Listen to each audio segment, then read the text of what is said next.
એક ફેમિલી, એક ધોળિયો, એને આપણો ગુજરાતી પરિવાર બરાબર જલારામ બાપાને માનતો હતો. અને આ બાપાની પાઘડી, બાપાને પગે લાગ્યા કરે. બાપાનો એક ફોટો વીરપુરથી લાવેલો, અને એમાં ઈ માણસ પોતે એક જે ધોળિયા મેનેજર પાસે કામ કરે, એના કઈક 500 જેટલા કરોડો રૂપિયા કઈક હલવાના.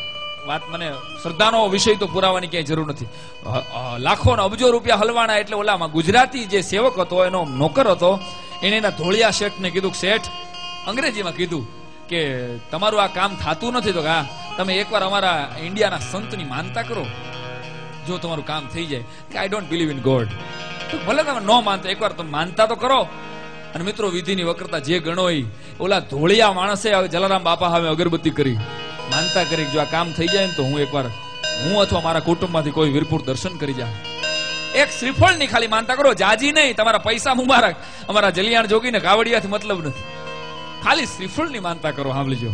ઓલા ધોળિયાએ માનતા કરી. વાત કહેતા વાર લાગે, ટૂંકામાં વાત કરું છું. એ 3 મહિનાની અંદર 500 કરોડ જેટલા હલવાત હતા, એ બધા પૈસા ઢગલો થઈને પાછા આવી જાય. ઓલો માણસ રાજીનો રેડ થઈ જાય. વાહ વાહ. પોતાના નોકરને બોલાવીને ભેટી પડ્યો, તારા ઇન્ડિયન સંતની મેં માનતા કરી હતી, એક ખાલી શ્રીફળની માનતા મેં કરી હતી, અને મારા પૈસા બધા છૂટી ગયા. હવે તો ઇન્ડિયા જવું પડે, મારી પાસે ટાઈમ નથી. તો તમારા કુટુંબમાંથી કોઈને જવું પડે. એમાં બરાબર બીજા જ મહિને એની જુવાન જોત 20 વર્ષની દીકરી યુરોપમાંથી એશિયાની ટૂરે નીકળતી હતી. દીકરી બાપ પાસે આવી, ડેડી મારે જવું છે ઇન્ડિયા ફરવા, મારે આખા એશિયામાં રખડવું છે. તેથી બાપે એકમાત્ર શરત મૂકી કે તું ઇન્ડિયામાં વીરપુરની અંદર આ મંદિરમાં જઈ અને શ્રીફળ વધેરી આવ, તો હું તને ટિકિટ આપું આખા એશિયામાં રખડવા. મારી માનતા છે બેટા, આપણે ઉભા થયા હોય આ ખટકામાંથી તો આ સંતને લીધે. ધોળિયાએ કીધું, સાંભળજો, જેને કોઈ સંસ્કૃતિથી લેવા દેવા નથી.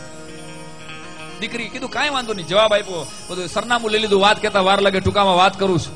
એ દીકરી વીરપુરનું સરનામું લઈ અને 20 વર્ષની દીકરી, જુવાન જોત દીકરી, દેવના ચક્કર જેવી, અપ્સરા જેવી દીકરી, એ વીરપુરથી ઇન્ડિયન એરલાઇન્સની ફ્લાઇટમાં રાજકોટ આવે.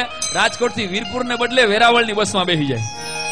આપ જાણો છો વેરાવળ ક્યાં આવ્યું, કોકે કીધું નહીં એને. અને અંગ્રેજી ખાલી આવડે, ગુજરાતી તો જે હિન્દી જરા ફાવતું નહોતું. રાત્રે 2 વાગે વીરપુરના પાદરમાં પાછી આવી. હવે વાત શરૂ થાય, સાંભળજો. રાત્રે 2 વાગે જે મિત્રો વીરપુર ગયા હશે એને ખબર હશે કે વીરપુરનું બસ સ્ટેન્ડ ગામની બહાર છે, એસટી હાઈવે ઉપર છે, અંદર નથી બસની વ્યવસ્થા. એટલે હાઈવે ઉપર બરાબર ઉભો રહ્યો. આ બસ ઉભી રહી. રાત્રે 2 વાગે દેવના ચક્કર જેવી, રૂપના અંબાર જેવી આ ફોરેનની આ 20 વર્ષની દીકરી સામાન લઈને બસમાંથી હેઠી ઉતરી. એક રિક્ષા વાળો ખાલી અડધો પીધેલી હાલતમાં એને કીધું, આમાં ઈશારાની ભાષા તો ઇન્ટરનેશનલ હોય ને, કીધું ક્યાં જાવ? I want to go at Jalaram temple. હાલો લઈ જાવ તમને. એમ કરીને સામાન રિક્ષામાં ગોઠવો. ઓલો માણસ પીધેલો હતો, એની મતીના ચક્કર ભમવા માંડ્યા કે આ છોકરીને, આ બાઈને ક્યાં ખબર છે કે મંદિર આમ છે. એને રિક્ષાનું મોઢું આમ ફેરવું અને કે આને બહાર લઈ જાવ. બીજા 1000 કમોતીના વિચાર કરવા માંડ્યો. જેવી દીકરી રિક્ષામાં બેહવા જાય, એ ભેગો એક વૃદ્ધે આવી અને દીકરીનો હાથ પકડી લીધો. હાથ પકડીને બહાર ખેંચી લીધી દીકરીને. દીકરી સમજી ગઈ કે આ દાદા મને ના પાડે છે આ ગાડીમાં બેસવાની, કઈક ડખો છે. સમજી ગઈ સ્ત્રીમાં એક છઠ્ઠી ઇન્દ્રિય કામ કરતી હોય ને કે આ કઈક ભૂલ થાય છે.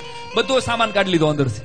અને ઓલા વડીલનો હાથ પકડી, હાથમાં માળા હાલે છે, સીતારામ સીતારામ સીતારામ કરતો કરતો. ઓલા વડીલ સમજતા નથી અને દીકરીનો હાથ પકડીને ધીમે ધીમે 15 મિનિટનો રસ્તો કાપી અને મંદિરના દરવાજાની શેરી આવીને એમ ઓલા દાદા એમ કહે છે કે બેટા તારે જાવું છે ને, મંદિર જો સામે દેખાય છે.